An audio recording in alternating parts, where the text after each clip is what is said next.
My name is Oyin Odukudu, and I'm going to be taking the Introduction to Java course alongside my sister Ikeolua. And we're going to be looking into the basics of writing the Java programming language. And this course is also important because for those that will be taking the automation course as well, the automation for this cohort, for this session is also going to be using the Java programming language. So that is why I said this course is also important. So I'm also going to mention, like, if you have any questions, you can just drop it towards the end of the class so I don't miss it in between the chats while the class is going on. So I'm going to reserve 15 minutes towards the end to answer all your questions.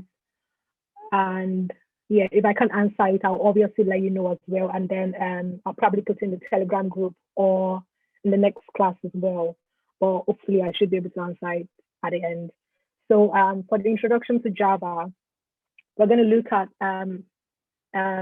a couple of topics and also tips for learning Java as well. So for the next slide, my next slide is going to be like what Java is all about. So it is one of the most used programming language in the world, and it was created in 1991. And it is also a class-based object-oriented programming language, and is designed to have a few implementation dependencies as well.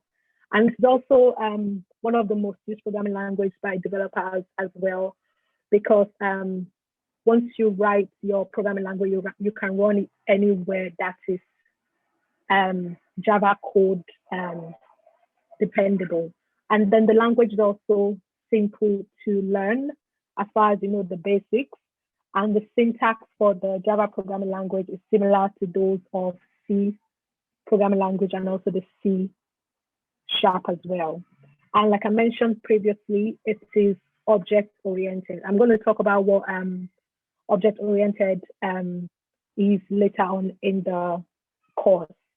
And the next thing that we need to know about Java is it is used to develop web applications, mobile applications, gaming sites that we have on our phones or the mobiles or even on your computer. And you can use Java for even the basic things that you would want to do in your day-to-day living. So for the next slide, I'm going to move on to tips on how to learn the Java programming language. And the first tip I'm going to mention is trying to understand the basics. And learning the basics is very important, and it is the best way to learn something new. And also, learning the basics also gets you to understand what Java is all about, which includes like the variables, the data types, and also the different object-oriented concepts as well. So once you learn the basics, you'll be able to like understand how Java works, what you need to do in terms of understanding the Java programming language also. And also, I would also say regular reading, because it's just like, if you never learned like the multiplication table every day in school, you would obviously like struggle to understand it at some point. So that is just how Java works as well. You have to practice regularly, read about it. And in this day and age that we are in, everything changes every single day. So what you learn today, when you come back tomorrow, it would obviously change, or it would have changed, or even like in a couple of months or in a couple of years' time, the Java programming language changes. So that's why I said constant reading is one of the tips I'm going to give. And there are different websites you can use and different free open source resources that are available for everyone to learn the Java programming language. We have the Guru 99, for instance, the W3 schools, Code Academy, Udemy, or even Geeks for Geeks. Like most of these sources that I mentioned are open source, like they're free for everyone to use. So you can always like learn different things about Java on it and also keep up to date with the programming language as well. So the next thing I'm going to say is practicing, and this is also alongside with reading also. If you don't practice, you would forget. If you practice today, you would obviously want to do it again within 2 or 3 days, because practice makes perfect, like it says. So you want to practice, practice, practice, and the codes that you use today may not be relevant in the next couple of years. So practicing and also reading would help you build your confidence and also your knowledge of the Java programming language. I right now I'm teaching you, but I actually struggled to understand Java programming language like 5 years ago because I wasn't interested in it and I was not practicing as well. But once I got to understand the basics and also constant practicing, and that has made me like the programming language even more today. And the other thing I'm going to talk about is patience. Learning Java can be overwhelming, and in terms of like the volume of material and also the basic the basic understanding of the small terminologies as well. So I would say patience is key, because even in terms of coding also, you would also need patience, because you could struggle understanding a piece of code today and it could take you like a day or two to understand it. So I would say you need to be patient as well and give it your time. And patience is the key to success. And once you learn all the basics, you'll be able to like understand the advanced side of the Java programming language. And next, we are going to look into the relevant study links. I've mentioned some of this before: Geeks for Gigs, Code Academy, Guru 99, W3 Schools, Udemy. There's also like tutorial points as well. I know like for the first, Geeks for Gigs, Guru 99, and W3 Schools are free, open source, as well as tutorial points.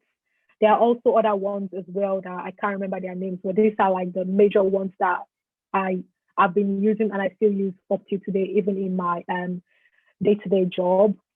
So, I probably forgot to mention, I work as a software automation tester, and I use Java in my day-to-day for my day-to-day activities at work. So when I'm struggling with any understanding of Java programming language, I usually go to some of the sources to guide me and also to improve my knowledge as well. And for Udemy, I know Udemy is not free. You'll probably have to like pay for some of the courses, but they're like £10, or they're between like £10 to £20. So that's not like a lot of money. And you obviously have the video to yourself for live. And for Code Academy, you basically create an account. And I think they have like the free version as well and the pro version. Well, I use the free version. And that's why I used to learn some of my coding or programming skills for other programming languages too. So these are some of the links I would recommend.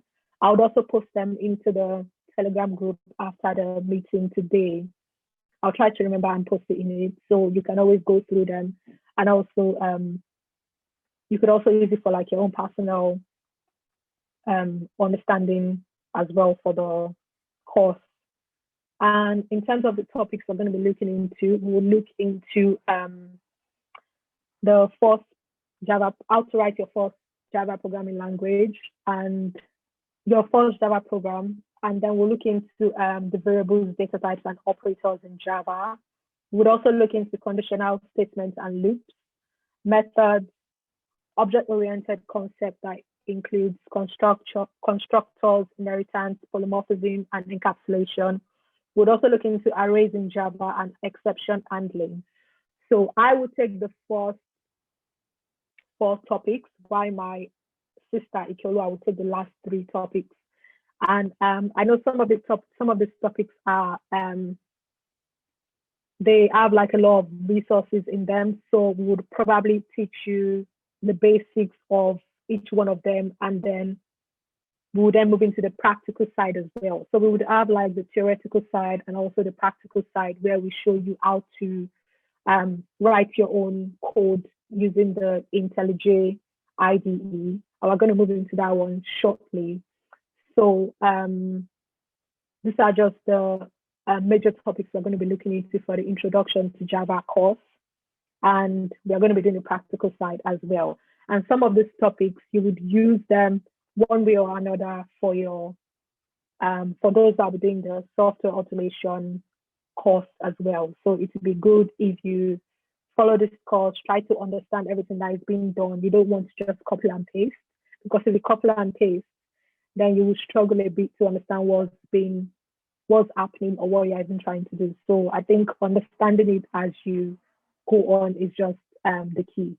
And also, I was also going to mention, I know for some of the practicals we'll be doing or some of the installations we'll be doing, you would also want to do them along as I'm mentioning them. But I'll probably advise you to just watch this video, then after the class or maybe a day after, you would watch it again, then pause, then do your own practical side. Because if you tend to do it as I am doing it now at the moment, you could miss like a couple of points in terms of me demonstrating or even when I'm speaking as well. So I would always suggest that you should do it after the class or the day after when you've watched the video again, and then you pause it, then you do your own practical side. And that's just my own advice to you. So yeah, that's just what I'm going to say in terms of that one. And also, we're going to be moving into how to write your first Java program. But before we do this, we are going to look into how to install Java and also how to install the IntelliJ IDE. And the IDE is just the tool that we're going to be using for the Java course and also the software automation course. So I know the software is tomorrow, so it would be good if you have your Java installation and your IntelliJ installation done today ahead of tomorrow's class, because so at least it gives you like an upper edge ahead of others. So that's what we're going to look at right now. But we're going to come back to this slide 6 that talks about the first programming language after we've installed Java and also installed the tool we are going to use to write our Java programming language. So I'm just going to minimize the screen for now and then move on to the next PowerPoint presentation.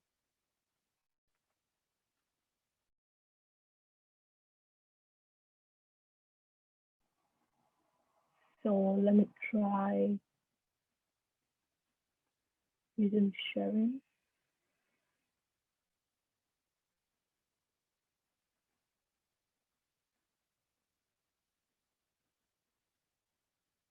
Okay. Can everyone see my new screen? It was saying my screen sharing was paused.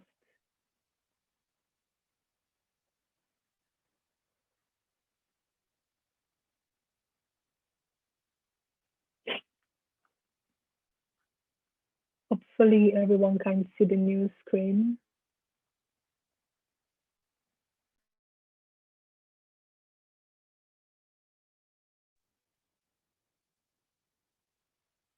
Okay, yeah, so I've received 2 yeses, so everyone can see my screen just now.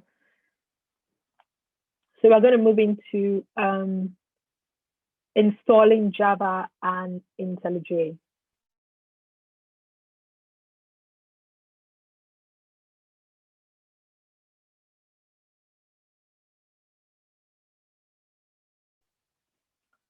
So like I said previously,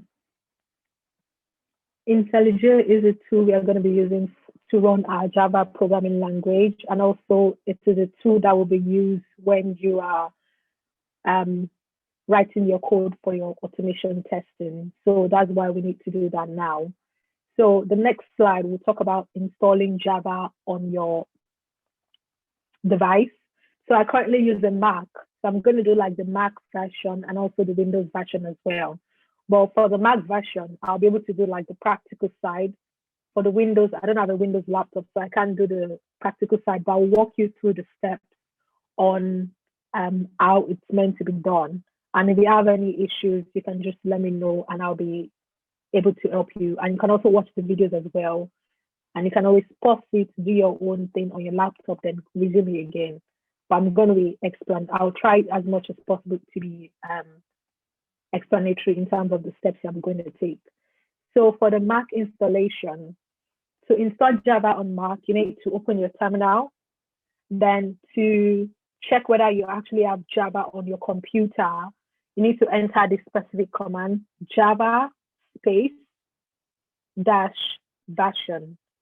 Then if the command comes out empty, that means you don't have Java installed. But if it comes out with a Java version, then that means you have Java on your computer. So if nothing happens, then we go to this particular link from oracle.com to install Java to the computer. And then I'm using the JDK 11.0.7. And for Mac users, you can use any of these two, the Mac OS installer or the Mac compressed archive. So I would normally use the Mac OS installer because of the extension DMG at the end. And then once you download that, once you click on this particular download link, once you click on the link, you would accept the license agreement. There's going to be like a pop-up that comes out. You accept the license agreement. And once you've done that, you would see this particular page come up to create an account. So if you have a login already, you would usually log in. But if you don't have a login, you would have to create an account to download Java. But in some cases, you may not, when you accept the agreement, you may not see this one as well. So there are two cases. You can either see the create your Oracle account pop-up come up, or you don't. I think it just depends on whether you've used it before or not. But if you've not downloaded anything from Oracle before and you see this pop-up come up, you usually have to create an account. Then you'll be able to download Java onto your system. And once you've done that, you would save the file to allow download, and then you open the downloaded file to install it. And when you open the downloaded file, this is what you would see, the one that says number 2. And then you click on continue. Then the next step would be click install. And for Mac users, you may be prompted to enter your password to complete the installation. And after installing, you click on close. So those are just the simple steps in terms of installing Java on your Mac. And before we go on to the next step, I'll look into the one for Windows as well, and I'll show you the step that needs to be done.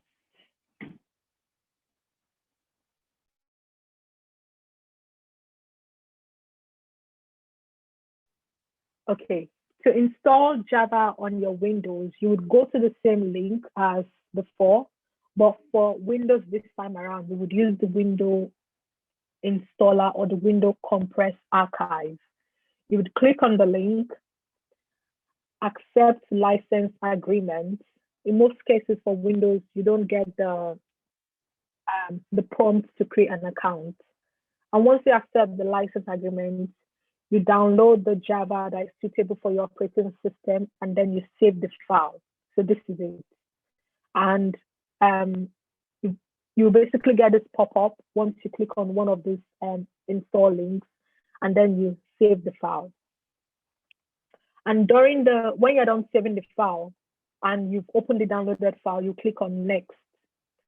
And then before you go on, you need to note the parts where your Java is installed. And this is it over here. So our Java is installed in the C drive, the program files, Java, and then the JDK extension. So the reason why we are telling you to note down this path is because we are still going to use this path for one of our steps that I'm going to be showing you shortly. So you would want to actually note down this path to make it easier for you to do the next step, because if you don't note it down, then once you're doing the next step, you have to go look for where you installed your Java. And that could be a bit difficult sometimes. So we always advise you to note down where your Java is going to be installed during the installation. So this is where our Java is installed. So once we've noted it down somewhere, we then click on next. And then your installation will be complete. Then you click on close.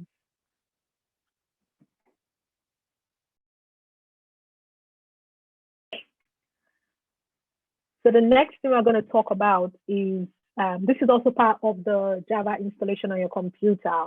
So the next thing you would want to do after installing Java on your Mac or your Windows is to set up the Java environment. So for Mac, I'll do this too for Mac and Windows. So for Mac, you would open up your terminal and then you would type in echo $Java underscore home. And if you look closely here, you can see that because I already have Java installed, so obviously something is going to show up for me, but I had to gray it out. So assuming you don't have Java installed on your Mac before, once you enter echo $Java underscore home, it's going to come out blank. And once it comes out blank, you would want to open your bash profile. And in your bash profile, you would want to copy the path to your Java file inside. But in most cases for Mac, it's always done automatically. So you really don't have to do anything for the Mac. You just need to go in there to verify that your Java home path is actually mentioned in the bash profile, just to make sure everything is in place. And once that is done, then you would want to type in this command that says source /bash profile. And this is just to allow the code that you've already entered to take effect. And once you've done that, you would then echo Java home again to show the Java home path. And once you've done that, this is what you're going to see in your terminal if you're a Mac user. And afterwards, then you go to check if Java is actually installed, just to double check. Then you type the command again, Java space -version. And once you've done that, you should get like this Java version that you have on your Mac.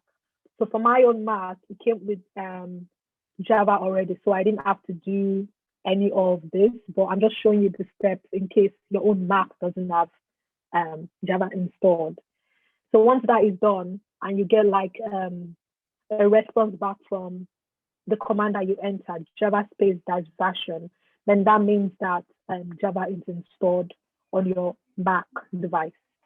So we're going to move on to Java environment setup for Windows now.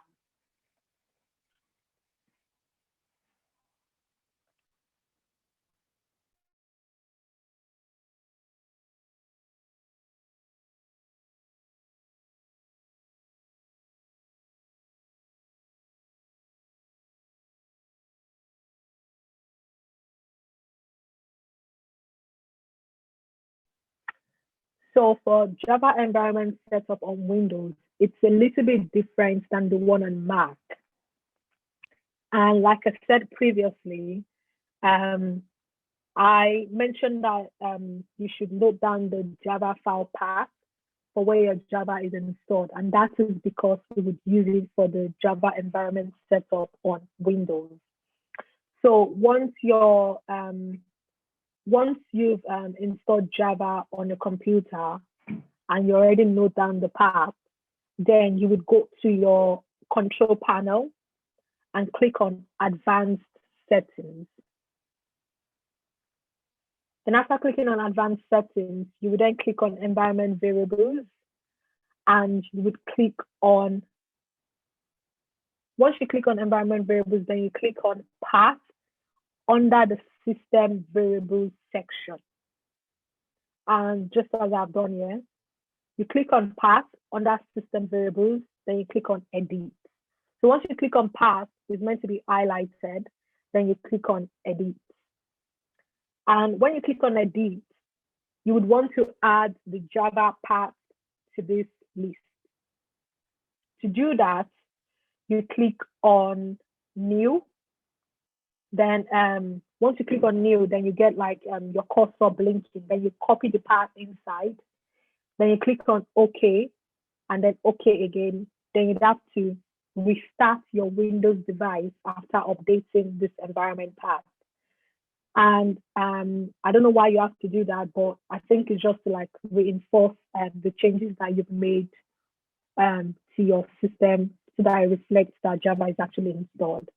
Then once this is done, you would then go back to this step, to step number 5, to in your terminal to ensure that Java is actually installed properly. So when you go back to your terminal on your Windows, you enter Java space dash version, and that should show the version of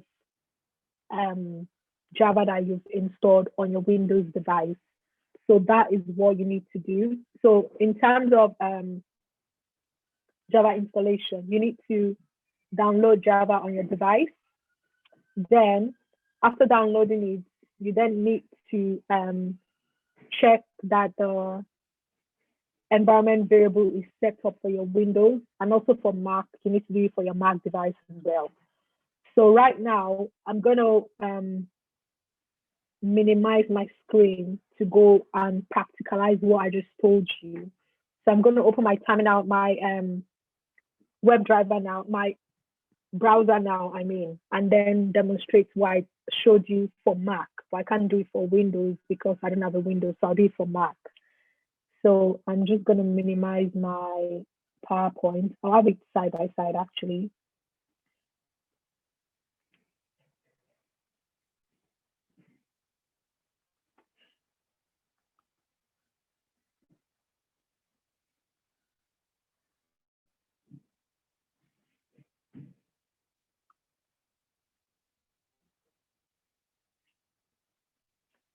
Okay, I don't know if you can see my browser and my PowerPoint side by side. Or I'll try with sharing my screen now.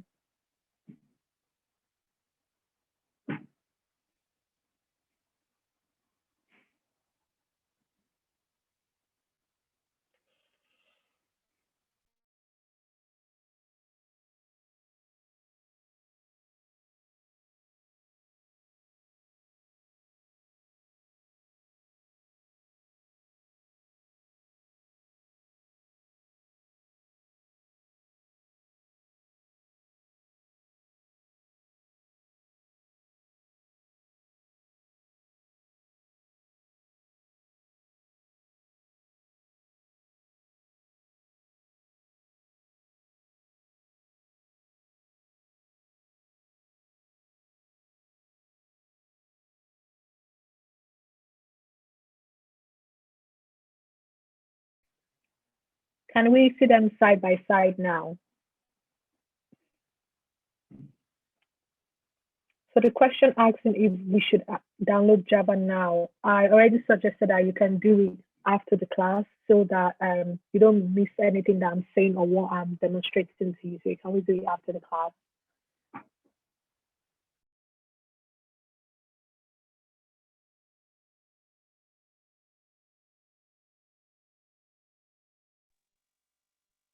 Okay, and I'm going to slow down in talking as well. So since we can see the two windows side by side, I am going to go to this link.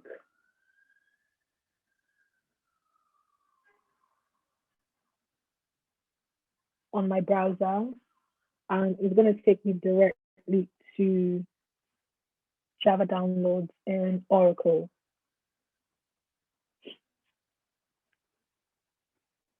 Great. So we have the Java 8, Java 11, and Java 16.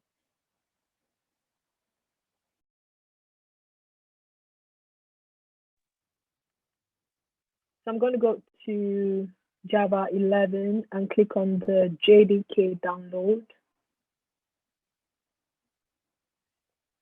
And once the page is loaded, I'm going to go to the operating system that I use on my computer.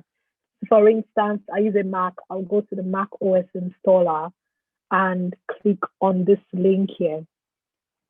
And if I'm using a Windows, I would go to the Windows x64 installer and click on the link here. So I'm using a Mac, for instance, so I'm going to click on this link.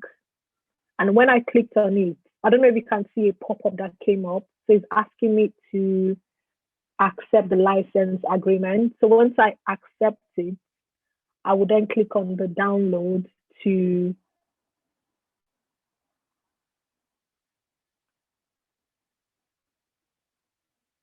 Wait, where did I go? So once I click on it, oh, so I think because I already accepted, it basically downloaded it for me. And then it's asking me to enter my details.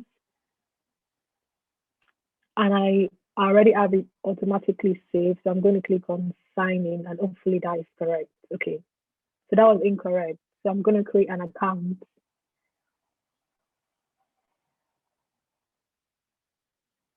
So I'm going to create an account now.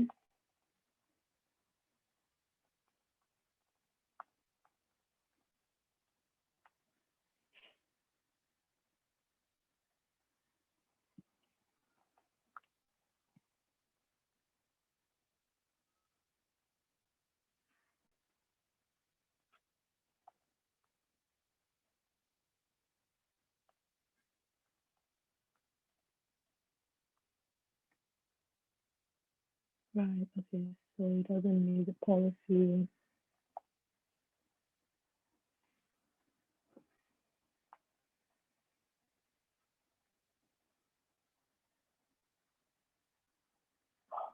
One moment. Okay, uppercase, one letter.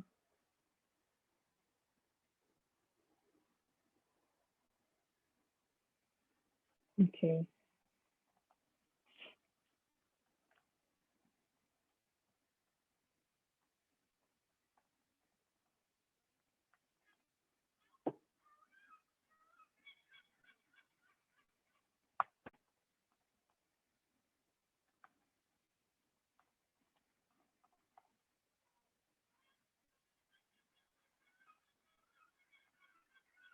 See that matches. Good.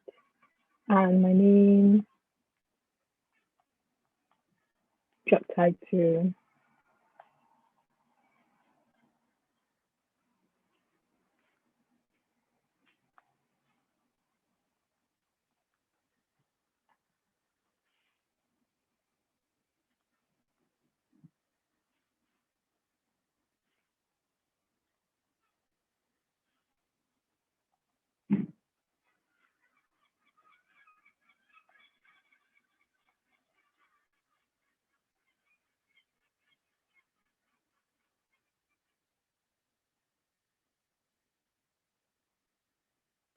And zip code. And I'm gonna create an account.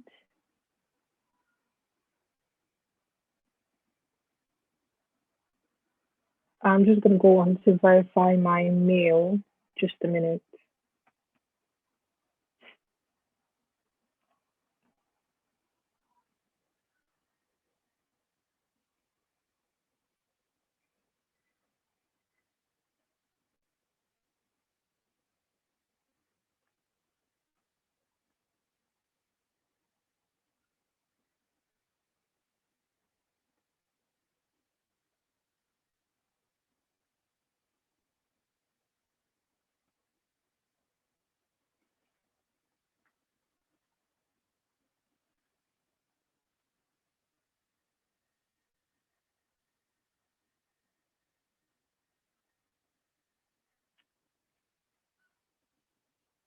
I'm just trying to verify my mail to allow me download Java now.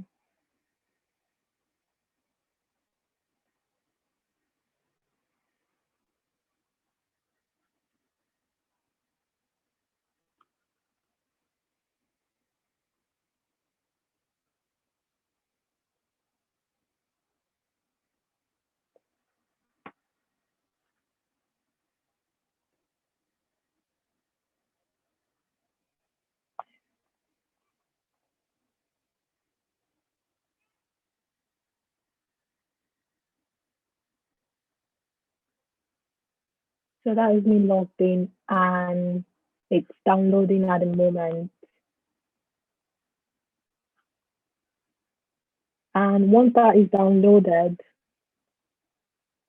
what I need to do is then to follow the steps already mentioned in the presentation slides. But I can't do that because I already have Java installed on my system. So if once I'm done downloading it, then I will then open the downloaded file to install. click on continue, then click install again. And if I'm prompted to enter my password, I would then enter my password and fully install the software on my system. And once that is done, I will then click on close. So once assuming I'm done installing Java now, and I want to go on to do to set up my environment variables, the next thing I'm going to do is to open up my terminal, which is what I'm going to show you now. But like I stated previously, most of what you're going to see, most of what you're seeing on the presentation slide are blacked out is because I already have them on my computer already. But I'm going to tell you what you're meant to see and what you're not meant to see. Then you know what you should do from your end if you're using a Mac device. So I'm going to go on to open up my terminal now.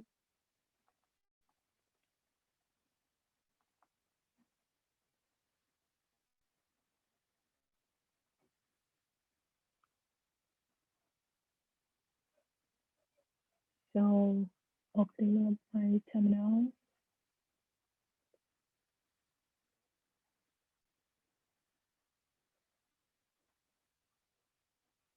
Sorry, just taking its time.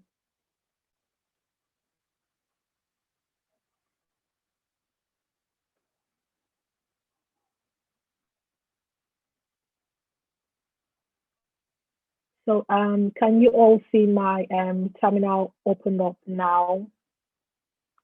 Hopefully you can, because I'm sharing my full screen.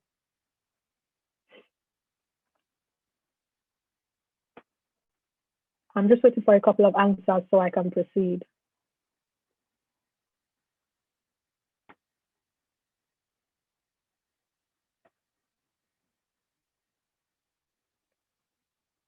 Okay, yes. So I've gotten one yes, and I'm just going to proceed.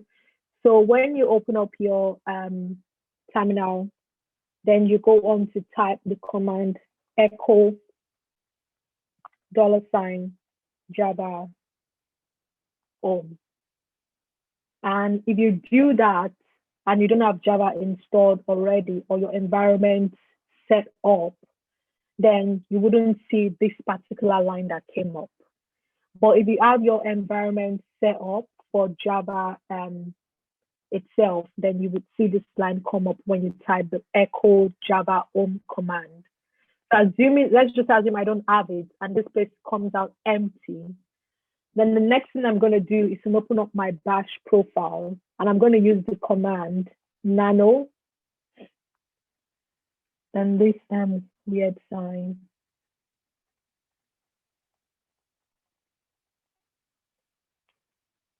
So when I open that, then I'm actually meant to add my Java path and my Java home. But my Mac came already configured, so I didn't have to do any of this. So if you open up your Nano for your Mac, you should have your path inside and your Java home. But if you don't, then you would have to add your Java path by yourself. And in order to do that, I think you need to figure out where your Java was installed. And in order to do that, you need to go through your finders. But I can always look for a command to show you how to look for where your Java is installed on your Mac. But I can't remember at the moment, but I would look for it and then send it into the Telegram group for those that need it for their Mac environment setup. But if you need it, just let me know and I will send it to you. So once that is done and everything is inside, then I will exit by using the commands below here. And to exit, I need the Control X and I go back to my main terminal. And once that is done, assuming I make changes to my bash profile, instead of me having to restart my computer, I will basically enter the source command to implement the changes that I've made instantly instead of restarting. So to do that, I type in source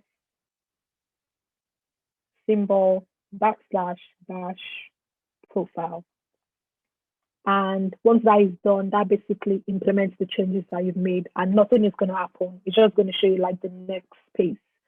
So to now check my to check whether my Java home has a command that is going to be outputted, I need to type in the Java home command again. And once you've made any changes, then you basically see this file path come out. And to see that I have Java installed now, I will then go on to type Java space dash version. And that's going to give me the information that I need for my Java version that I've already installed. So this is what you need to do in terms of installing Java on your Mac and also setting up your environment variables. For the Windows, I know it could be a bit difficult sometimes, but if you are struggling, you can always mention it in the Telegram group, and I will be able to help you in one way or another. Or you can always rewatch the videos again, follow the steps. I would always recommend people to always rewatch the videos before posting any questions in the Telegram group, because the group is quite large and you don't want to bombard the group with questions. So I would always say, try it by yourself, watch the videos again, pause where you need to pause, make your own changes on your system. Then if you are struggling, it could be it could even be like maybe a space is missing or a comma or underscore. That is the weirdest thing that can happen. I have had to struggle in resolving my codes for 2-3 days, even a week. And the only thing I was probably missing was like a semicolon at the back or an underscore. So that is why Java is sometimes case sensitive, or even it's just a sensitive language. So you just need to be careful in terms of like your coding and all. I was going to mention that later on, but I might as well just say yeah. So if you're struggling to set up your environment variables or to download Java, try it by yourself. Then if you're still struggling, then you can post in the Telegram group and I will be able to help you resolve it. So so this is all done with the first part. One of the first important parts that we need for Java programming, which is installing Java and setting up our environment variables. So now, where do we run our Java programming? Where do we run our Java programs that we write? So we do that in INTELLU.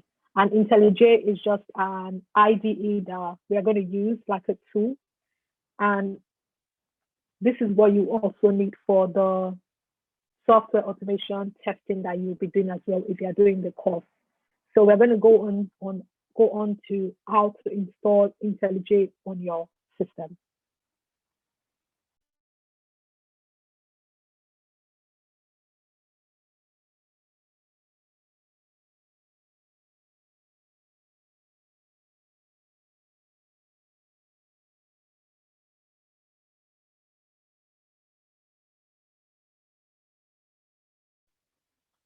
For INTELLU installation is basically easy and straightforward.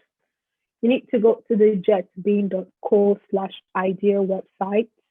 I can also send this link into the Telegram groups along with the resources I'll be sending as well, and also the link to install Java also. And I'll specify that is for the introduction to Java, so everyone is not confused or other people in the group are not confused. So to install INTELLU, you need to go to the JetBrains website, sorry. So you need to go to the JetBrains website.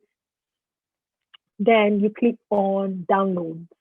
So once you click on downloads, then it brings you to the different versions of INTELLU, and you would want to use the version, the 2020 version. And once you click on the 2020 version, you would then pick the one that suits your own operating system. If you're using a Linux, Windows, or Mac, you click them at the top here. I'm using a Mac, so that's why you're seeing a Mac page. So once you click on the Mac, please download the community version. The community version is free and it's open source. The ultimate is like a free trial, and I think you probably have to like pay after your trial ends. So please download the community version for your Mac or your Windows. So once you've selected the operating system you want to download on, then you go on to click on the community download link. And once that is clicked on, then you'll be prompted to prompted by your computer to let you know that, oh, do you want to download it? Yes or no. Then you click on download. Then once that is downloaded, then you click on open.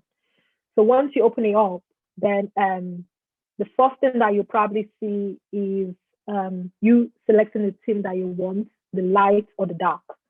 Then once you're done with that, or you can basically skip it and set it up later on. But you probably see this page, then you can click on the theme that you want, or you can skip it and set it later on. Then once that is done, then the next page you're going to see would be welcome to IntelliJ IDE. And this basically shows that your installation is complete. And once your installation is complete, then you can start creating new projects and then writing your Java programs that you need to work on.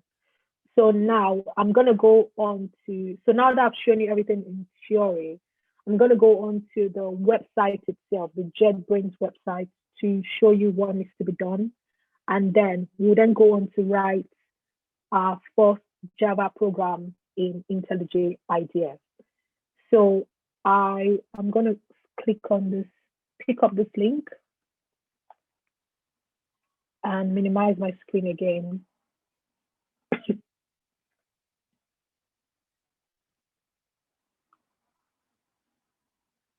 So we're going to the JetBrains website.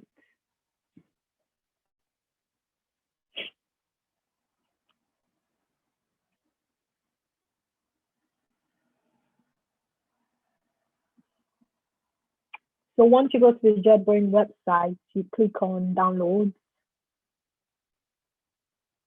And when you're done clicking on download, so the version that is available is, I'm just going to close this one. So the version available is 2001.1.3.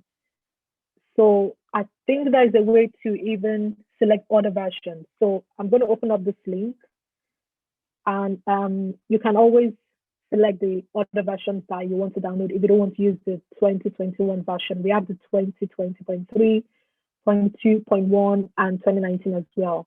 But I would always recommend to pick from 2020 upwards. So you can pick, actually, I think you should pick the 2020 version. Any of the 2020 versions would be best. Yeah, any of the 2020 versions should be fine, yes. So once you've clicked on, okay, I'll just go through the 2020.3 version, and I will click on the one that fits my own operating system, which is, yes, as I was saying, please pick the community edition, not the ultimate. So I will go to the community edition and then pick the one that fits my operating system. And when I click on the link, then it should automatically start downloading it on my system. And this usually takes a while, so I'm not going to wait for this to run completely, but I'm just going to leave it running. But once you've clicked on the link, the next thing that should happen is that IntelliJ should be downloaded on your system, and then click on the downloaded file, open it up. You can either select the light or dark theme, or you can skip that. And then the next thing you're going to see would then be welcome to IntelliJ IDEA. So these are the steps you would take to download IntelliJ on your system. So I'm just going to pause here for a bit before we start writing our first programming language to see if anyone has any questions for now, or I'm just going to continue.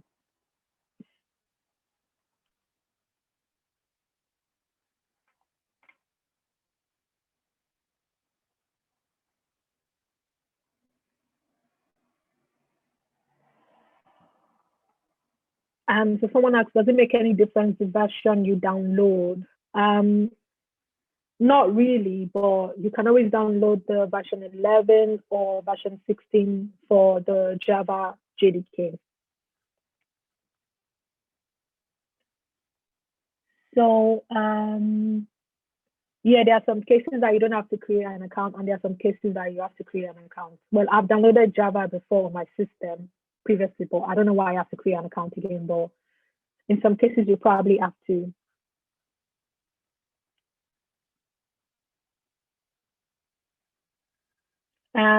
For the Java programming, you have to use IntelliJ to run them. Selenium is just like,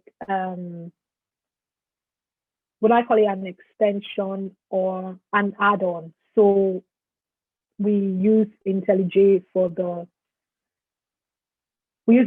as a tool that we would use to run the Java programs that we write. So I'm just going to send the links now, or I would send the links here, and I would also send it into the Telegram group as well.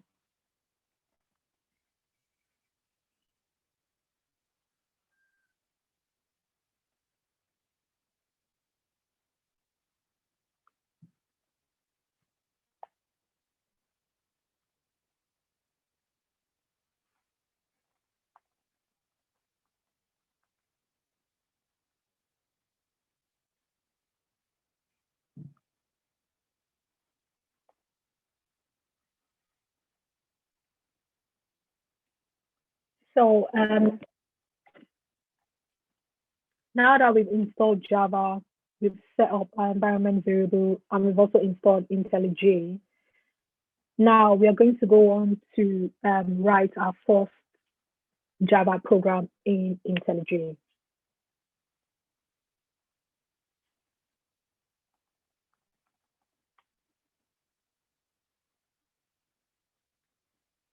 So to do that, once you've installed IntelliJ, you would open it up, and the first screen you're going to see would look something like this. I'm just waiting for my computer to load. So the first screen you would see once you're once you've installed IntelliJ, the first screen you would see will be something like this on the presentation slide. Then you would click on Create New Project.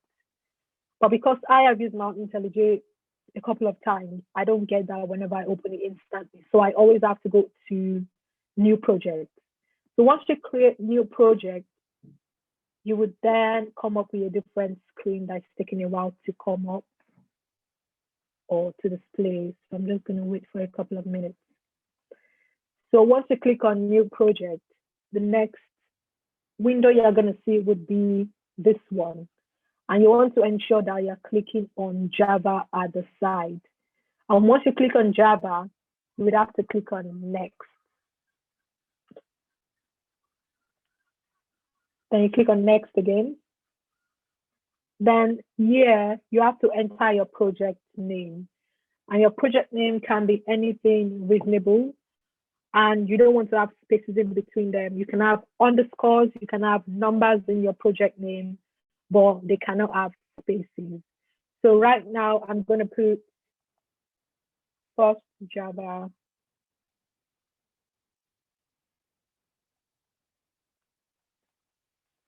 program. First Java program. And this is a location where my project is stored. You can always change the locations as well to a different destination, but I like my own in this place. So I'm just going to keep it here, and I'll cancel that. I would keep my project in this place. And once I've added a project name, I would then click on Next. Yes, I want to override that.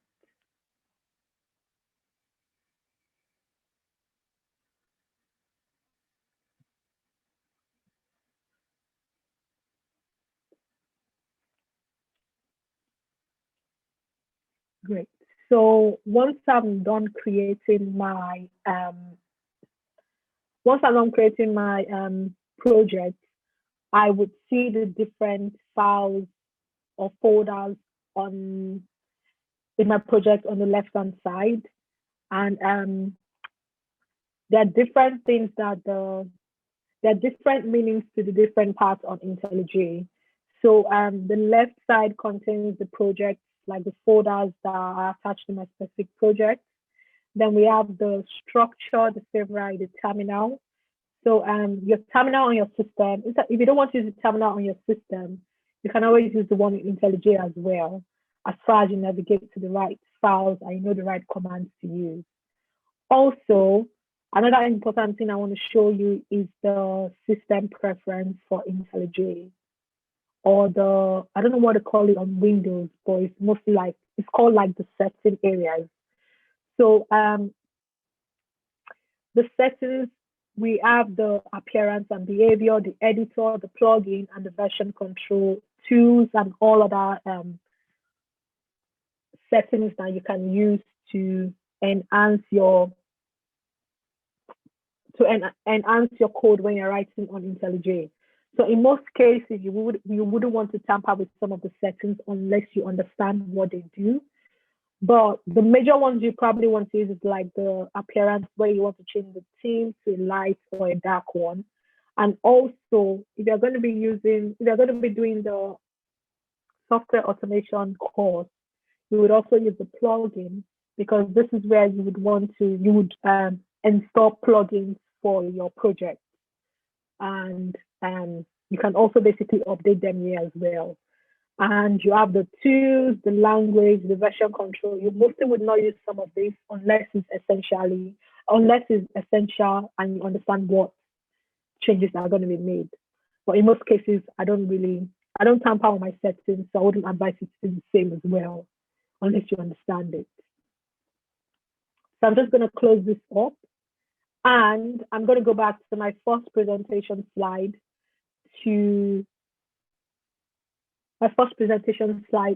about the first Java program, and I will basically explain all the different parts, and then we will go back to IntelliJ, and I'm going to show you how you create a file, and how you would also write your own program as well.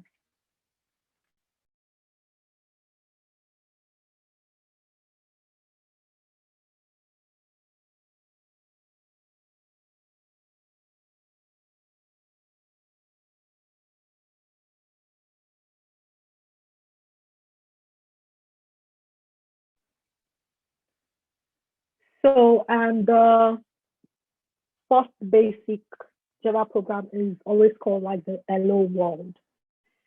So in this particular instance, we have a description at the top that says a simple Java program, and the file name is called first Java program. You can see that it's got like a backslash and an asterisk starting it, and also an asterisk and a backslash ending it. So if you see something like this in our code, we call this type of thing a block of comments. I know it's not showing any color coding or anything at the moment, but if we move it to IntelliJ, you would see that the comments are going to be grayed out, and Java doesn't run any comments that you have in your code. And the importance of having comments in your code is also to understand what you are writing.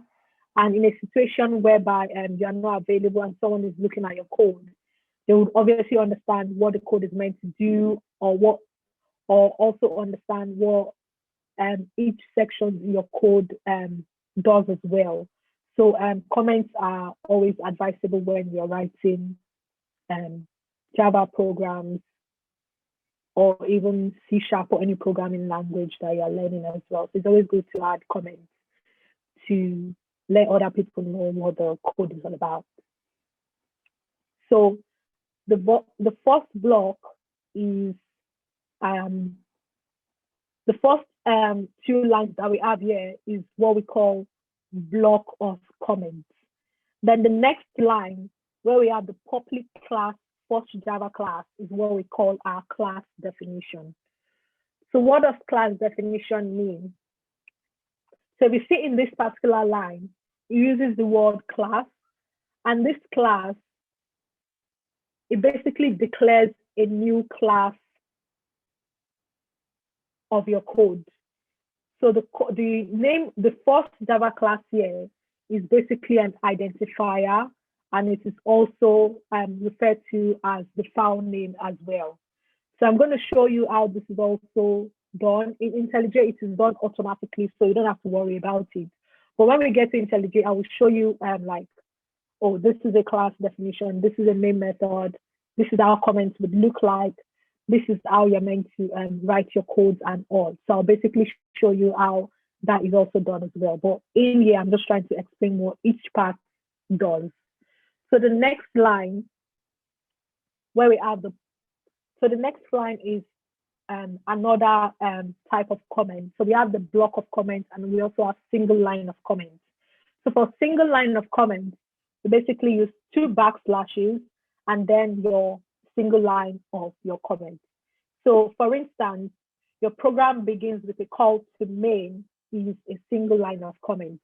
And when Java is running this code, it basically ignores this block of comments, then it goes to this one, then it basically ignores this one again, then it goes into the rest.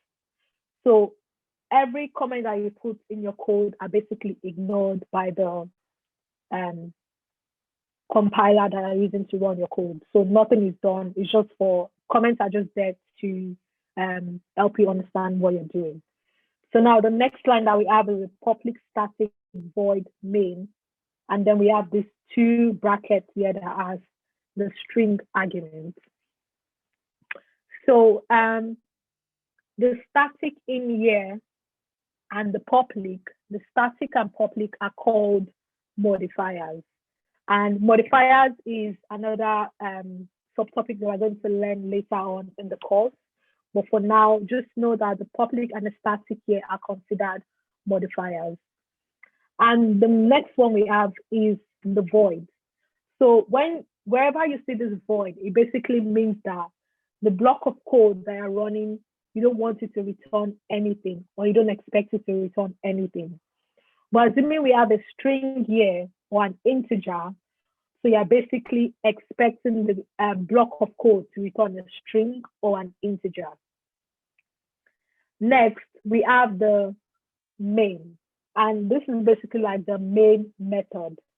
So this main has, the main is basically accepting a single argument, which is considered an array of elements. So wherever you see these 2 angle brackets, you are basically expecting an array of elements as your argument. So all of these are also going to be explained later on in the course, but just for you to have a basic understanding of what every single thing means. That is why we have this at the beginning. So the next thing we're going to look at, well, this is also a single line of code, which I've explained previously. And the next one we're going to look at inside the main method is what we call an action, what we want our program to do. In this instance, we want it to print out hello world. So now this line basically prints out the string hello world on the screen for us to see. And the system here is a predefined class that provides access to the system. And the out is a variable of type output string. All of this would also be explained later on, but because we are going to be writing our first programming language, I just want to mention it at the beginning. So now that we've already analyzed how we want our first programming language, our first program to look like, we are now going to go on to IntelliJ now to write our first Java program, which is simply going to print out hello world. And once we've done this and we understand what is happening, we can then go on to write different lines of code that we want our Java program to print out for us. So now I'm going to move my IntelliJ screen back up.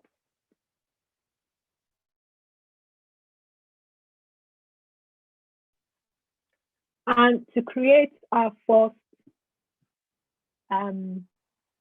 file, you would see that when you open your IntelliJ, on your left-hand side, in some cases, it may not show. But if it doesn't show, just look for project and click on it. Then you will see the folders on the left-hand side. Then you want to go to the SRC folder. And when you go to the SRC folder, simply right-click.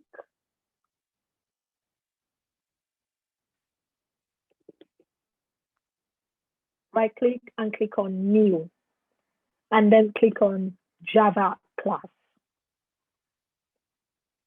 And now, what do we want to name our Java class? I'm just going to say Hello World. And make sure your cursor is on the class, not the interface or the annotation or the enum. We want it on the class.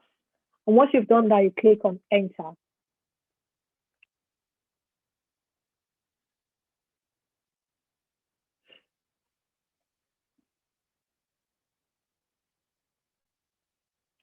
Great. So when you click on that, you would see your file that you just created under SRC. You can ignore the other ones showing there, the previous ones that I had before. But the one we just created now is called the Hello World. So now, if we compare what we have, here, oh, that's so tiny.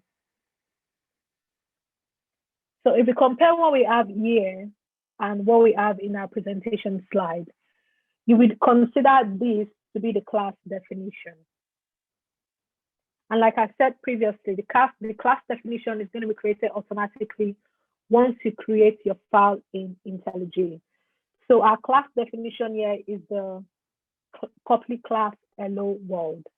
And what we want to do now is to create another method inside of it. And this method is where our actions are going to be executed, or they're going to be written before they are executed. So in order to do this, we need to create our method. And how we are going to start that is by typing in public static.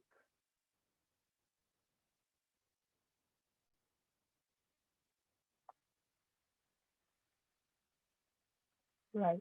So another thing I want to mention is in IntelliJ, when you're typing some of the identifiers or some of the unique names, they get suggested, and you can always pick from the list the one you want to use. So for instance, I want to use static, and it's showing me starter and static. So I want to use static, so I can just double click on it and it automatically fills the rest out. So public static void main.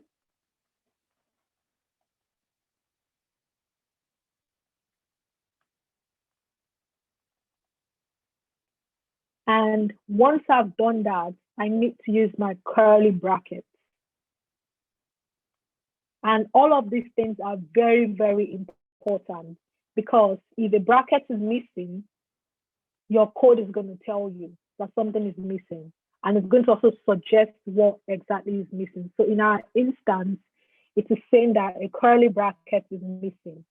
So I'm going to fix it in.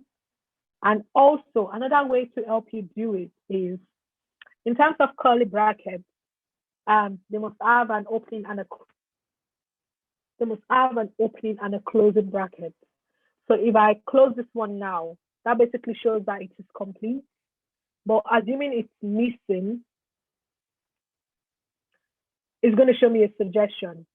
This will still be able to close, but something else is missing. So we always have to ensure we have the correct number of opening and closing brackets.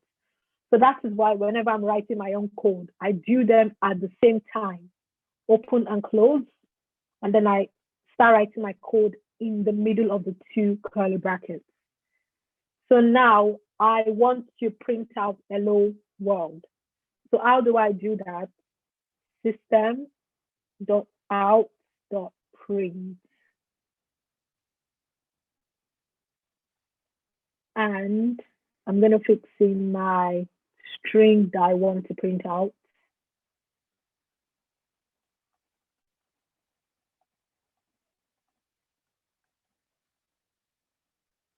And also the semicolon at the end is also important, because If you don't put that, your code is not going to run. It's going to come out with some errors. So now we're going to try to run this. And if you want to run it, you basically right-click on the file that you've created on your left-hand side and click on the run button. And it basically runs it. Then it shows you the result in the terminal. So I'm going to wait for this to build and then to run.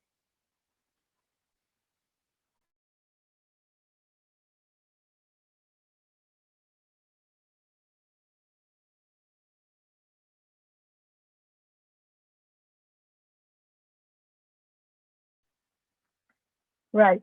So our code is done running, and you can see down here, it says hello world. And it's basically what you put in the double quote that is going to print out. So if I decide to put one single exclamation mark, it's going to print out one exclamation mark for me. And this is going to run again and print out hello world with one exclamation mark. Easy. So this is it printing out one exclamation mark.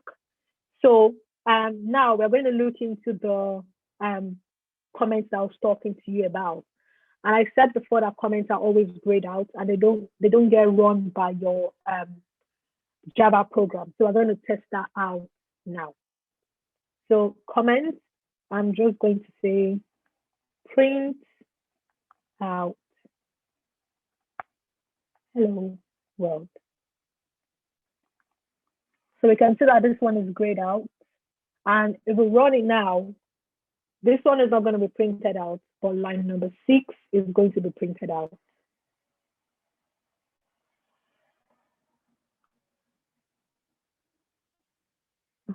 Okay, I started running.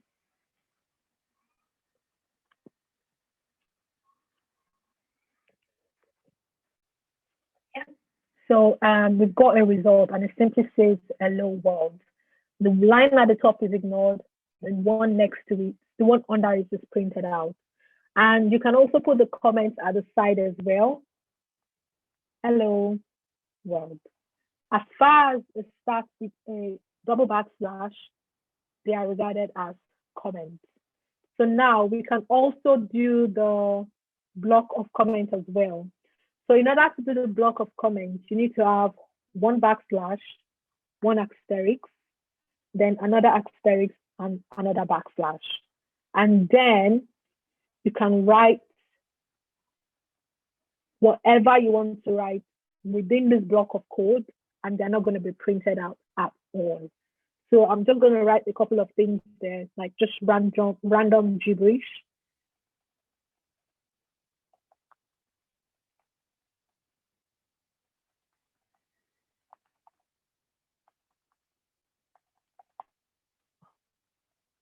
Right. So for a block of comments, there must be like I'll call it like a opening. Let me just call it like an opening slash and a closing slash, or like an opening statement and a closing statement, which is basically the backslash and the asterisk, and then closing it with an asterisk and a backslash. So this is how you write block of comments, and this is how you write single line of comments. So this is similar to what we have in our presentation slide. So if we have to run this now, all the lines of comments are going to be ignored, and the only thing that will be printed out is hello world. So we're just going to see that in action again.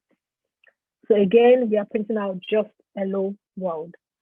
So now, if I want to print out something else, maybe like my name or just anything meaningful, I'm going to do that now.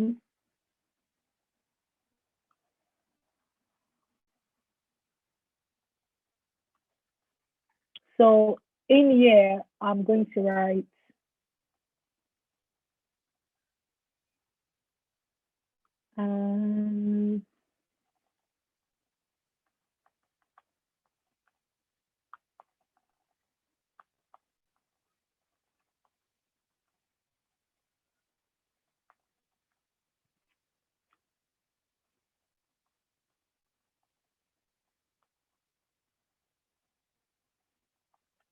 Right. So can how many people tell me how many lines of codes are going to be printed out? So I'm assuming we understand that each system, how the print prints out whatever is inside the bracket. So how many lines of code are we expecting from what we have now within our main method? Good. Yes. So we're going to be expecting 4 lines of code. So I'm going to run this now, and we should expect 4 lines of code.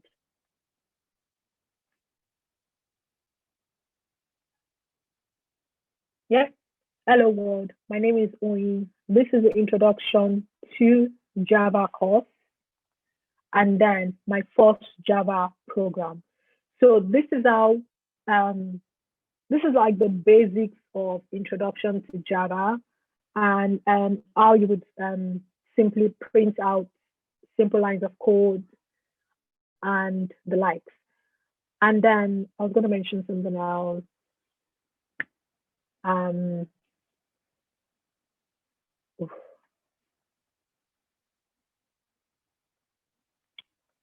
I'll try to remember before the end of the class. But this is how you write simple lines of code. And the terminologies that I mentioned previously, like modifiers, public, private, or the void and the strings. We're going to talk about them later on in the course because we're going to be looking at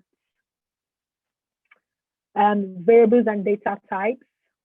We would also be looking into, where are the topics? We'll be looking into operators, conditional statements and loops, methods, arrays, object-oriented programming concepts, and this all form the basis of Java one way or the other.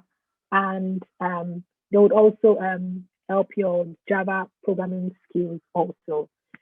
So I'm just going to go through the questions now if you have any questions, and also the ones that are already in the chat previously.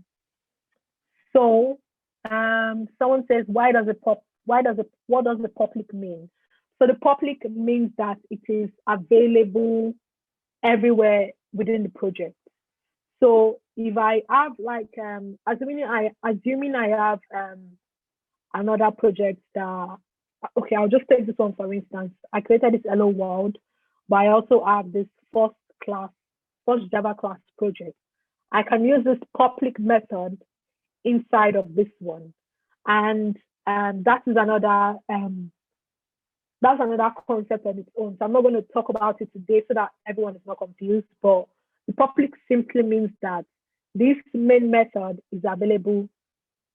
I can use it anywhere within this first Java program project. I don't know if you get what I mean, but public simply means that it's available within the project. But private means that it's only available within this file that I've created, within this Hello World. Public means it's available within this Hello World and also outside this Hello World. But private means that it's only available within this Hello World. And then the next question says, why is the second line indented? Oh, yes. So the second line is indented because that is just the format or styling of codes. So the indenting is actually the formatting style that is the formatting style of how your code is meant to look like, because you don't want your code to look all jam-packed, because you can have codes like, I know there are some instances where your codes can like go in like this. So it doesn't look nice or presentable. So to make like the styling and formatting look good, that's why we always have the indents in the coding style. And IntelliJ also does it automatically for you, so you don't have to worry about doing it. And yeah, there are some codes that will be like indented inwards. That's just to make them look nice, presentable, and also understandable, so they don't look like all clumsy and jam-packed. So that's why we have like indenting in the code. Yes, Visual Studio can also be used to write Java code. Yes, it can. Visual Studio code can be used to write Java code. And the recording will be available when it is posted on the YouTube channel. So you should always subscribe and click on the notification bell so you get notified of any recordings that are posted on there. And it's also going to be mentioned in the Telegram group as well. So yeah, I don't know if anyone has any other questions in terms of the course on its own or any of the things I've covered. Now is the time for questions, please.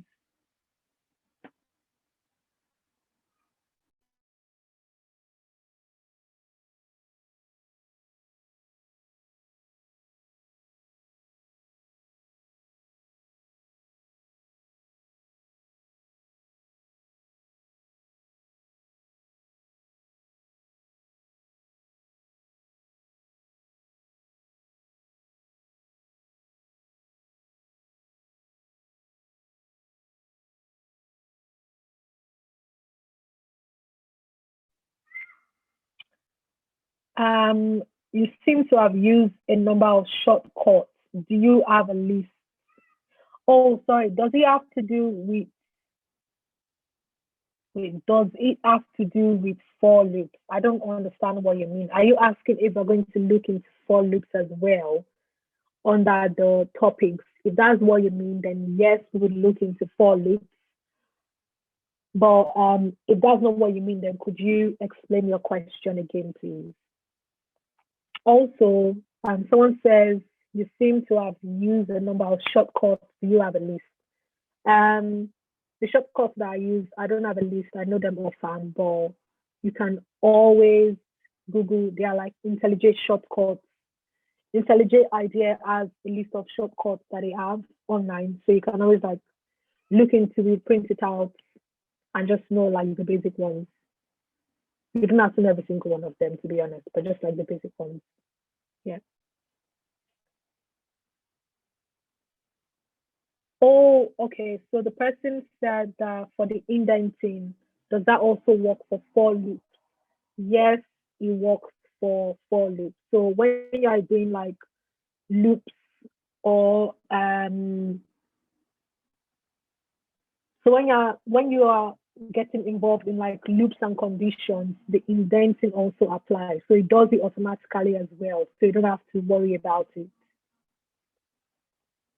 What's the difference between IntelliJ and Eclipse?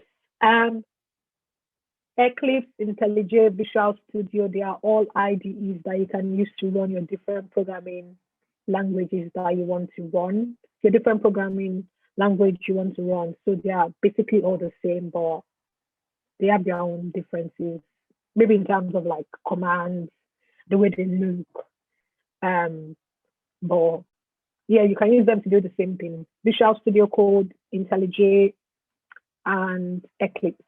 You can use them to run Java, and they're just different IDs that are available open source. What do the different colors mean in IntelliJ? Oh, you mean like the orange color, the yellow color, the green and the gray, the white? Um, I know they have different meanings, but for this particular public class color, I think they are mostly used for different identifiers. Then for the strings are always in double quotes. So they have their own color as well. For the main, I don't know why the color is yellow, but I'm guessing because it's a method name. That is why the color is yellow. And the white is just like normal typings. It could be the white could be like maybe like the class name or some of the line of codes you need to use. I'm not sure whether the color is the same for all the devices, but I'm guessing that could be the differences between the color scheme in this particular program that we have. But the color will not be the same for every single Mac or Windows device. I'm guessing so. but I hope I was able to explain it properly. But you don't have to worry about the color scheme as far as what you're writing is correct and there are no errors in them.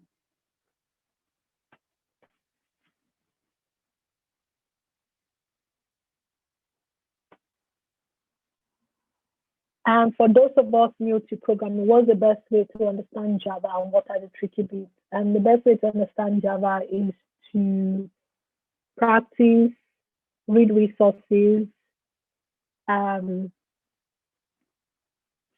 be up to date, and I would say practice again on the patient, and also get hands on the different online resources that are available. There are different open source resources that are available that I can always use to learn Java. And yeah, the tricky bits, there are not a lot of tricky bits, but if you ask me for the tricky bits, I'll probably say like arrays, but they are easy to understand once you know the basics.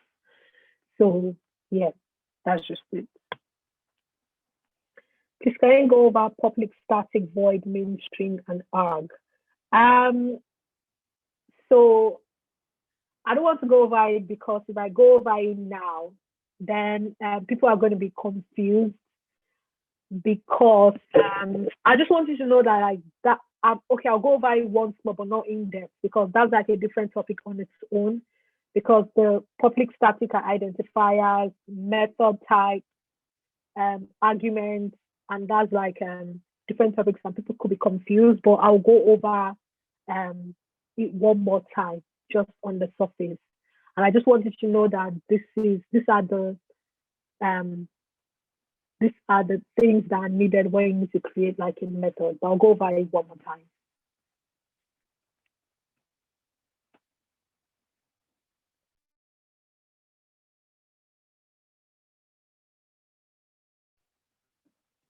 So for public static void main, I'll just use this one here because of the color scheme. So once you create a file in IntelliJ, a Java file, it's going to create a class definition for you. And the class definition is, in our case, is called hello world. And the next thing inside the class definition that you want to have would be your method. So in our own instance, we have our method called main. So we would usually say this is called the main method. And to define the main method, we need public static void. Public and static are identifiers.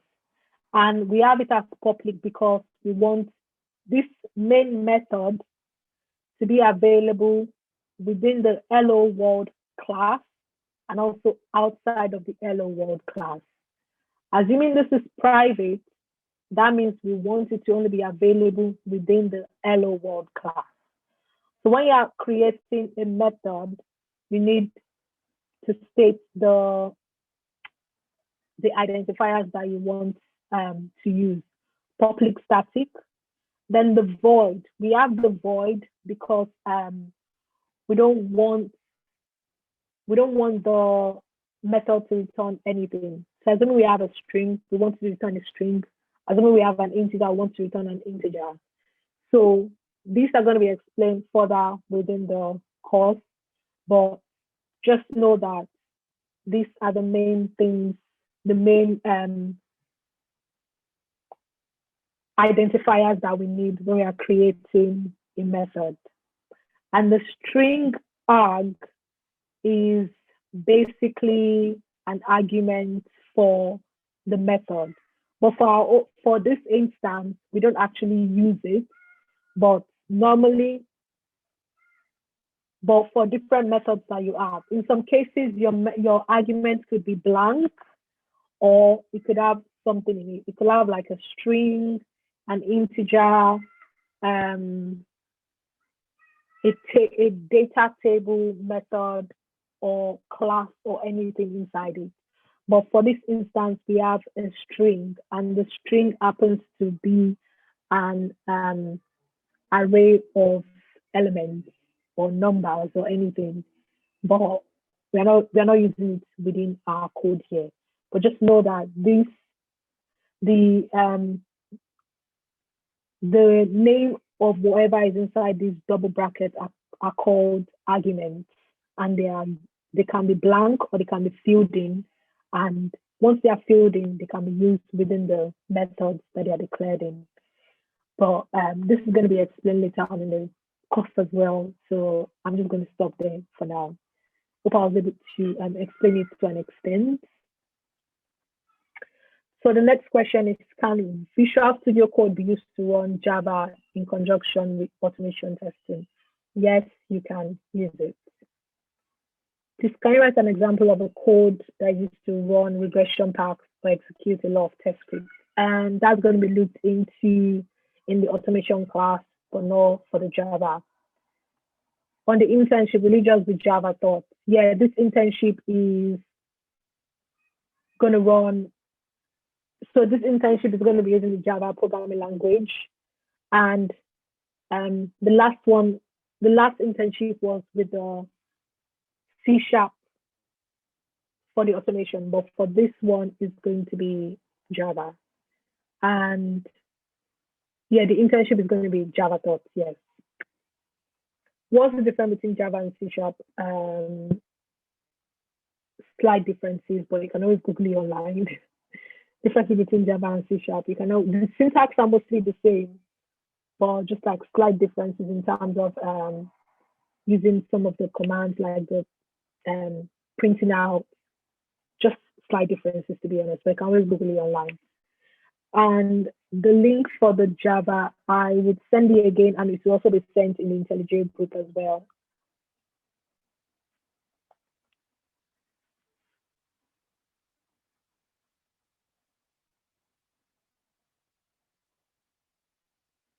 Yep, I've just sent it.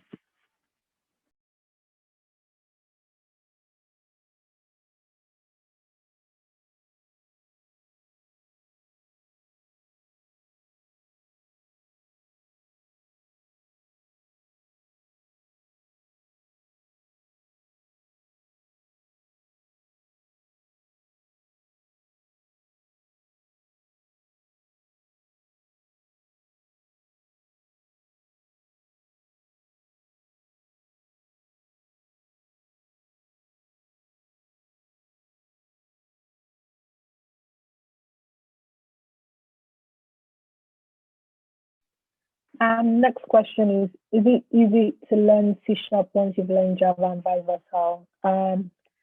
It all depends on how fast you assimilate and also practice the languages you use as well. So it just depends on your own learning pace. Yes, depends on your learning pace. Why is there full stop at the end of Why is there no full stop at the end of sentences? Um, I don't know why you can't use full stops, but you're not meant to use full stops because, oh, wait, that was the wrong one. So the semicolon basically acts as the full stop in IntelliJ. So we can't use full stops, so you basically have to use semicolons because the full stops means something else. With full stops, you can always like select um, any other type of data types you want to use. So in IntelliJ, the semicolon stands as the full stop, which means the end of that particular line of code. Hope I was able to explain that properly.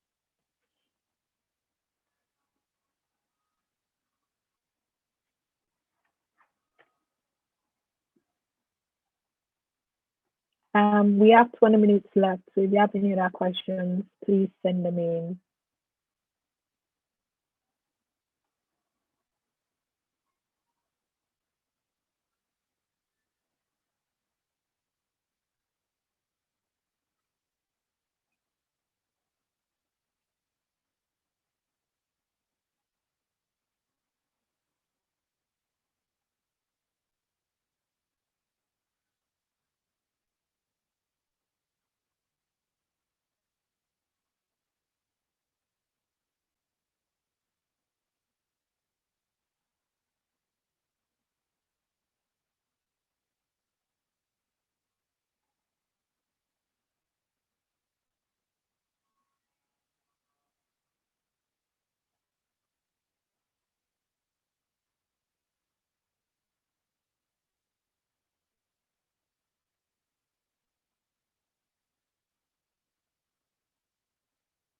Any other questions?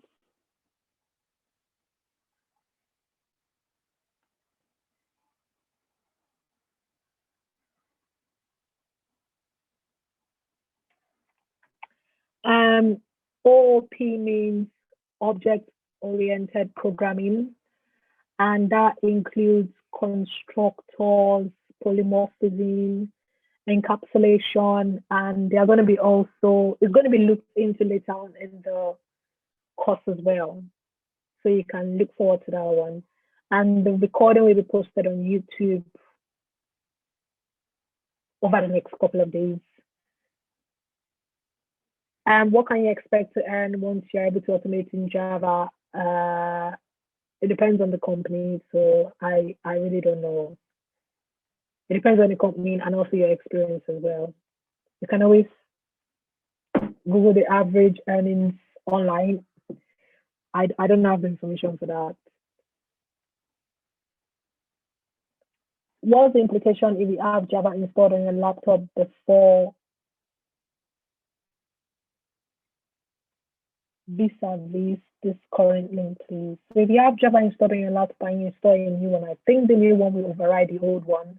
So there's no implication or damage that would be done. Okay, 1 minute.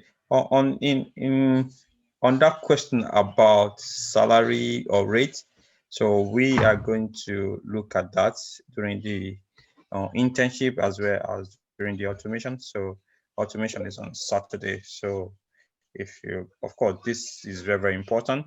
This particular course is a prep for everyone to be able to understand Java. So we are going to look into how much you can get from as an automation tester using Java. So yeah, so and this course is basically for those guys that want to become developers, you want to do developer internship, and those guys that want to do software testing, automation software testing as well. So don't worry, we're going to address that in the automation training. Yeah, thanks, Zoe. Thank you, sir. Yes, we'll be looking into variables next week.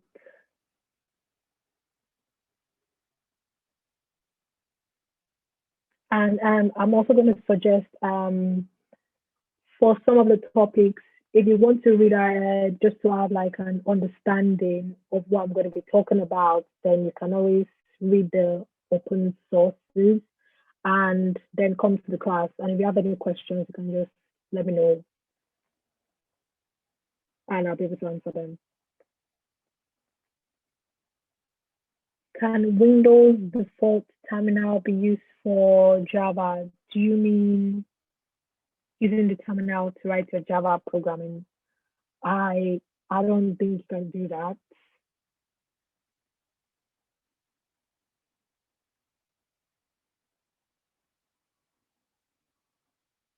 Yes, you can still join the Telegram group.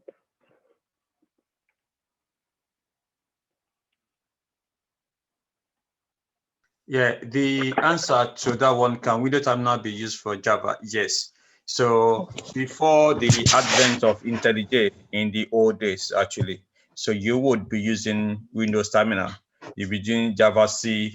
To be honest, that is really, really terrible. Then you don't need any IDE. Or there was nothing. There was not any IDE. The only IDE that you have is maybe the almighty Notepad, basically. So you write it Notepad, then you go to Windows terminal to run your Java code. Basically, you do Java C to be able to run it. But in this time, you don't need Windows terminal right now.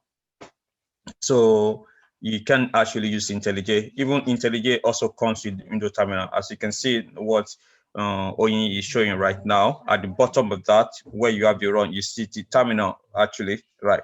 So thank you, Oyin. Yeah, so you can actually use that. So you don't even need Windows terminal for this, basically. Even if you want to run any commands or DOS command, you can actually use that as well. So yeah, like Maven build, Maven, or even Git terminal or something like that. So which we're going to actually cover during the internship as well. So yeah.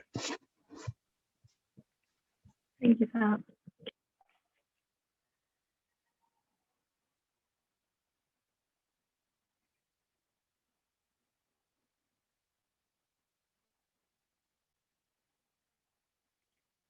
Do we have any other questions?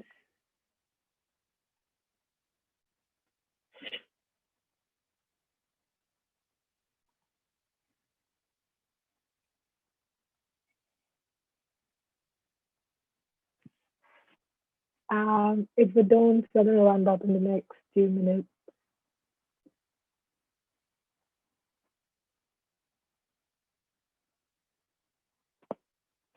The internship for both manual and automation is the same, so you don't need to, so you don't need to register for, both of them. Once you register for the automation, it covers both of them, so that should be fine. Another thing also in this particular internship is like you just need to select one course actually. So once you selected one course, so it allows you get a free pass to the other courses as well. But you need to select one basically. So that means you can as well sit in for BA, even though you're automation tester, you can also sit in and watch over the Scrum Masters as well. So in terms of spaces, I don't know yet, to be honest. So some courses are filling up quickly. So I think my admin was telling me that, okay, maybe we might have to, but to be honest, I would just advise you to kind of register on time if you want to. Basically, the time I think some people already been put into the groups, so I think it's almost in tens, maybe 20 people or thereabout already applied. So, and I know for the last set we took 30 people, but I don't know how many we're going to take this set. So if you really want to put in for that, so please do it early, so that you don't. If we don't have any other questions, well, have a good evening, everyone, and thank you for joining